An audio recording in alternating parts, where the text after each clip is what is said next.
Hey everybody, what's going on? So a quick summary of the situation within North Korea. Most of you guys know that he fired off an ICBM a few days ago, and we know that there's been a lot of discussion talking about they are done doing security meetings with the UN, sanctions and stuff like that.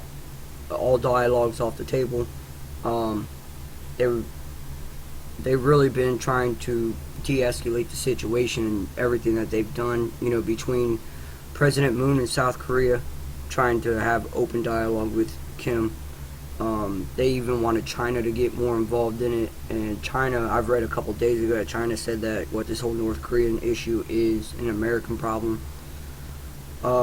Plus, with all the stuff that China's got going on, ramping up in the China Sea and stuff like that towards Japan, that whole area is starting to become a lot of finger pointing.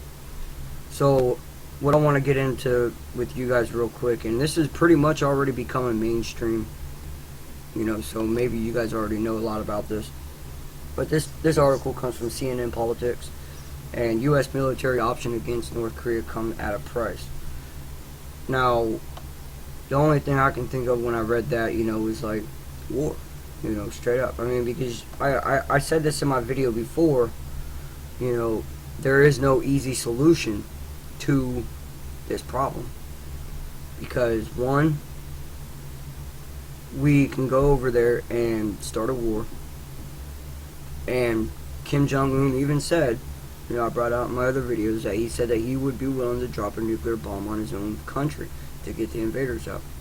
And then, let alone, you don't want a nuclear bomb going off in that region, because Japan will feel it, South Korea will feel it, China will feel it. They'll all feel the impact of it. Not the direct impact, but, the aftermath. So, no one wants a nuclear bomb going off in their direction. But anyways, the only way that they could possibly do this is, and I've been reading a little bit of this, you guys can look it up, it's all out here, that South Korea and the United States has actually been working together and trying to strategically strike, which means they want to go in there and strategically strike all of Kim's nuclear facilities and his bombing spots. Only problem with that is they thought that they knew exactly where they all was. The last ICBM test that went off, it was from a unknown location. They didn't know that there was a spot there. It was on the far western part of the country. They had no clue that base was even there. So even if they hit all the spots that's known, how many more spots within North Korea are hidden that we don't know about?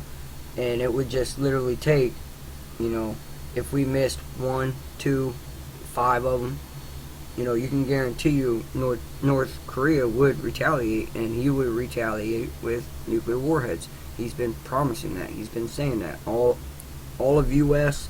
and U.S. allies will suffer.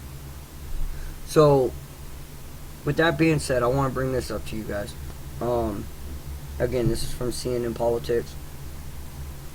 I'm trying to remember what I read here in a minute. But there is no easy military solution to this crisis, and several of the options potentially under consideration could risk thousands of lives. So one of the potential, military solutions could risk thousands of lives, which I've said, that would be a major war. A lot of innocent people would die.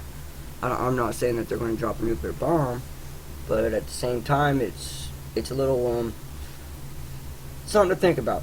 It's crazy.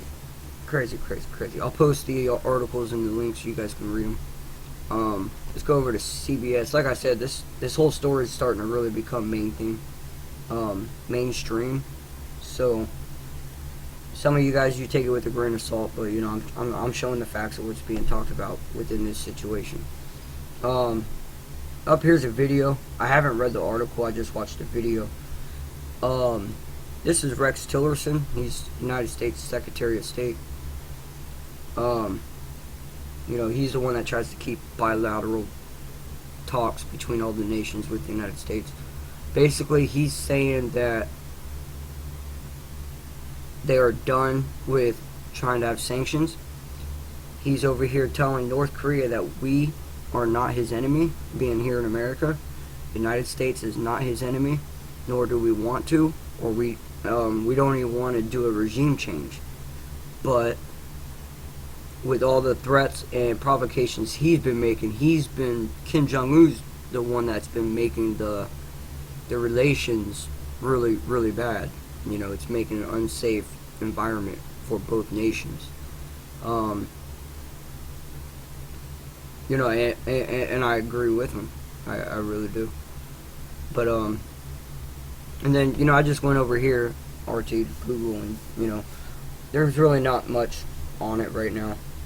And again, I haven't really sat down a whole lot today or yesterday to get fully detailed. You know, I just been getting my subscribed videos sent to me, watching them, and then with that information, I'll look into it and I'll find the updated information. That's how I get it out to you guys. So, again, you guys can look all this stuff up.